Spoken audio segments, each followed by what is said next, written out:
Hola con todos, qué bueno que estés nuevamente con nosotros para estudiar más del Dios de la Biblia. Mi nombre es Diego Herrera y es un gusto estar con ustedes explorando nuevamente más de la autorrevelación de Dios aquí en su programa Cristotelos.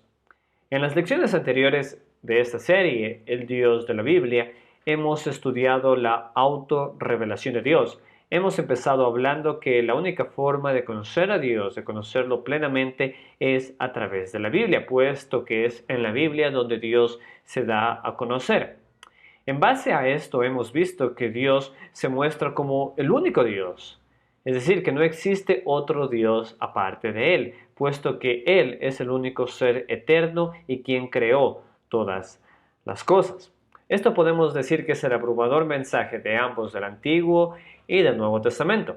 Ahora, en los videos anteriores hemos visto cómo el Padre y el Hijo, es decir, Jesús, son creadores y estuvieron en la creación del mundo. De igual manera, hemos visto que la Biblia presenta tanto al Padre como al Hijo como dos personas diferentes. Por lo tanto, podemos concluir que la Biblia afirma que hay un solo Dios y que el Padre es Dios y que el Hijo es Dios. Y hoy veremos que el Espíritu Santo también es Dios. Y esto se lo conoce como la doctrina de la Trinidad. Un solo Dios en tres personas. Empecemos. En las lecciones anteriores hemos visto cómo la Biblia declara que el Señor es el único Dios y que la prueba de esto es que Él es el único que no tiene principio y quien es el creador de todas las cosas. En los capítulos 44 y 45 vemos a Dios desafiando a los ídolos, los desafía a que hablen sobre la creación del mundo como prueba de que ellos son dioses. En el versículo 24 del capítulo 44 leemos lo siguiente. Así dice el Señor tu Redentor, quien te formó en el seno materno. Yo soy el Señor que ha hecho todas las cosas. Yo solo desplegué los cielos y expandí la tierra. ¿Quién estaba conmigo? En este versículo vemos que Dios pregunta que quién estuvo con él cuando hizo los cielos y la tierra, que es otra forma de hablar acerca de la creación. Este es el reto que Dios levanta a los ídolos, que demuestran los ídolos que ellos son dioses. Por supuesto, no hay respuesta a la pregunta de Dios, ya que el Señor es el único ser eterno que pudo haber estado en el momento de la creación. Ahora, toda la Biblia atestigua esa realidad. Nadie estuvo en la creación excepto Dios. Pero cuando vemos la Biblia con detenimiento nos damos cuenta que el Padre estuvo presente en la creación, que el Hijo estuvo presente en la creación y hoy veremos que el Espíritu Santo también estuvo presente en la creación. Y esto lo podemos ver en Génesis capítulo 1, versículos del 1 al 2, que dicen lo siguiente. Dios en el principio creó los cielos y la tierra. La tierra era un caos total, las tinieblas cubrían el abismo. El Espíritu de Dios se movía sobre la superficie de las aguas. Lo que vemos en este versículo es que bajo las pruebas que el Señor mismo pone para mostrar de que Él es el único Dios, ya que Él fue el único ser que estuvo presente en la creación, nos demuestra que el Espíritu Santo es Dios, ya que el Espíritu Santo estuvo presente en la creación, al igual que el Padre y al igual que el Hijo. Pero sin duda, este no es tan solo el único indicio que la Biblia da acerca de la divinidad del Espíritu Santo. La Biblia, al igual que el Padre y el Hijo, declara un sinnúmero de veces que el Espíritu Santo es Dios, y esto lo podemos ver en ambos, en el Antiguo y en el Nuevo Testamento. La narración bíblica del Antiguo Testamento presenta al Espíritu Santo en la salvación del pueblo de Israel. Dios hizo un pacto con Israel después de haberlos sacado de la esclavitud de Egipto. Dios les prometió que les daría una tierra prometida y que derrotaría a todos sus enemigos. Por otra parte, el pueblo se comprometía a no tener otros dioses y a guardar las leyes de Dios. Sin embargo, aun cuando Dios cumplió todas sus promesas, los israelitas abandonaron a Dios, a pesar de que Él repetidamente los llamaba al arrepentimiento a través de sus profetas. Y esta fue la forma como Israel se comportó hasta que al final llegaron sin duda las consecuencias de haber roto el pacto. El reino fue destruido, fue llevado al exilio, y es ahí donde Dios, a través de su profeta Isaías, anuncia al pueblo de Israel que lo que están viviendo son en realidad las consecuencias de haber roto el pacto. Y eso lo podemos ver en el capítulo 63 del libro de Isaías. Recordaré el gran amor del Señor y sus hechos dignos de alabanza, por todo lo que hizo por nosotros, por su compasión y gran amor. Sí, por la multitud de cosas buenas que ha hecho por los descendientes de Israel. Declaró: verdaderamente son mi pueblo, hijos que no me engañarán. Así se convirtió en el Salvador de todas sus angustias. Él mismo los salvó. No envió un emisario ni un ángel. En su amor y misericordia los rescató, los levantó y los llevó en sus brazos, como en los tiempos de antaño.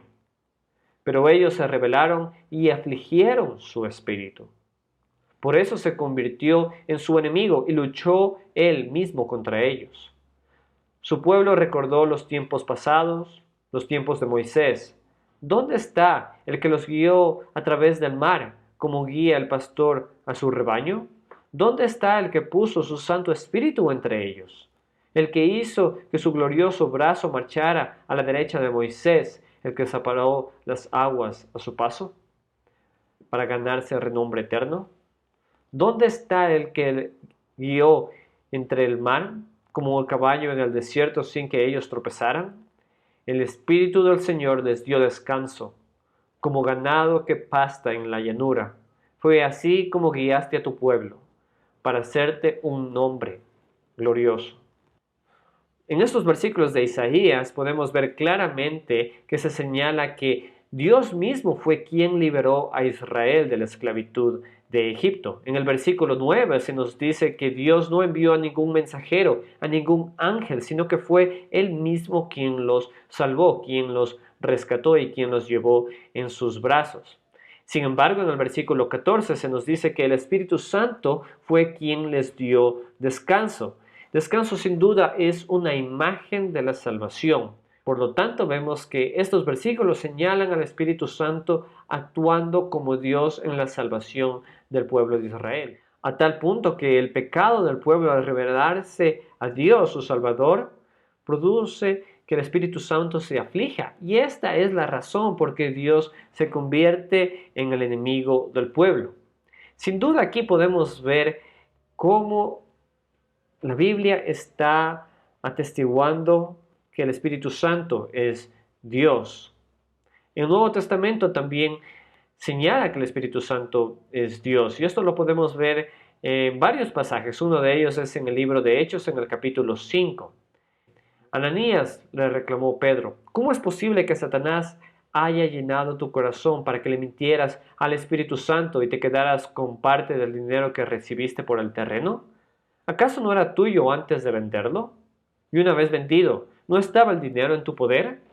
¿Cómo se te ocurrió hacer esto? No has mentido a los hombres, sino a Dios. Amigos, aquí podemos ver claramente cómo la Biblia señala que el Espíritu Santo es Dios. Tenemos aquí al apóstol Pedro confrontando a Ananías por haberle mentido al Espíritu Santo, y después dice que en realidad a quien ha mentido es a Dios. Entonces, con todo esto podemos ver sin duda que la Biblia llama al Espíritu Santo Dios. Pero esta no es la única forma como nosotros podemos ver que el Espíritu Santo es Dios, sino que la Biblia también le atribuye al Espíritu Santo los atributos de Dios. La Biblia afirma que solo Dios es el ser omnisciente, es decir, que conoce todas las cosas, y que solo Él es omnipotente, es decir, que puede hacer todas las cosas, y es omnipresente, es decir, que solo Él puede estar en todas partes. Y estos atributos de Dios los podemos ver que son ahora aplicados también al Espíritu Santo en Salmo 139. Señor, tú me examinas, tú me conoces, sabes cuándo me siento, cuándo me levanto, aún a la distancia me lees el pensamiento. Mis trajines y descansos los conoces, todos mis caminos te son familiares. No llega aún la palabra a la lengua cuando tú, Señor, ya la sabes toda. Tu protección me envuelve por completo, me cubres con la palma de tu mano. Conocimiento tan maravilloso rebasa mi comprensión, tan sublime es que no puedo entenderlo. ¿A dónde podría alejarme de tu espíritu? ¿A dónde podría huir de tu presencia? Si subiera al cielo, allí estás tú. Si tendiera mi lecho en el fondo del abismo, también estás allí. Si me levanto sobre las alas del alba y me estableciera en los extremos del mar, aún allí tu mano me guiará, me sostendrá tu mano derecha. Amigos, aquí nuevamente en este salmo podemos ver que estas cualidades de Dios se le atribuyen ahora al Espíritu Santo.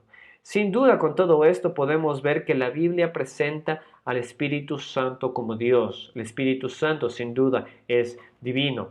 Ahora, en cuanto a la Trinidad, las discusiones respecto al Espíritu se basan más en su identidad.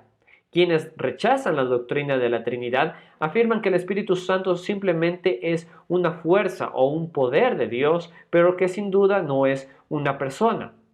Sin embargo, nosotros vemos en la Biblia que se presenta el Espíritu Santo como una persona, es decir, teniendo cualidades de una persona, cualidades que una fuerza no los puede tener. Y todo esto lo veremos en nuestro próximo video.